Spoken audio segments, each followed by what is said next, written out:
भारत का संवैधानिक विकास का कुछ question and answer one liner कराने जा रही हूँ।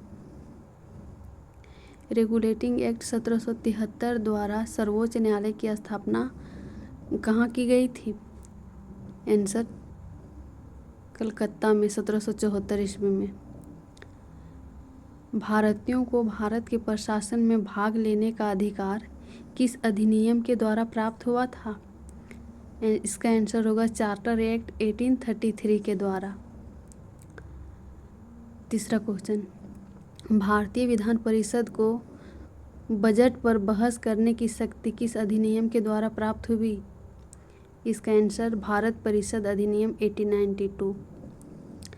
केंद्रीय विधानमंडल सर्वप्रथम किस अधिनियम के द्वारा द्विसदनीय बनाया गया? इसका आंसर 1919 के भारत शासन अधिनियम के द्वारा। अगला क्वेश्चन, भारत के राष्ट्रपति को अध्यादेश निर्गत करने की शक्ति मूलतः किस अधिनियम से प्रेरित है? इसका आंसर भारत शासन अधिनियम 1935 से। भारत का संवैधानिक विकास का कुछ चार्ट बना हुआ है। ईस्ट इंडिया कंपनी के अंतर्गत, ब्रिटिश क्राउन के अंतर्गत, regulating act 1773, Pitt's India act 1784, charter act 1793, charter act 1813, charter act 1833, charter act 1853, Bharat शासन अधिनियम ये ब्रिटिश क्राउन के अंतर्गत आया।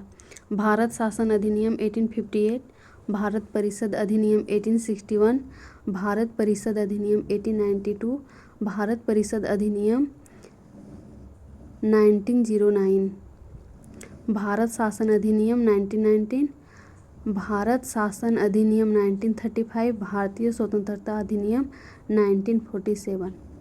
अगला क्वेश्चन, प्रांतों में द्वैध शासन की व्यवस्था किस अधिनियम के द्वारा लागू की गई थी? इसका आंसर भारत शासन अधिनियम 1919। ब्रिटिश भारत में किस अधिनियम में संघीय शासन का प्रावधान था? भारत शासन अधिनियम 1935।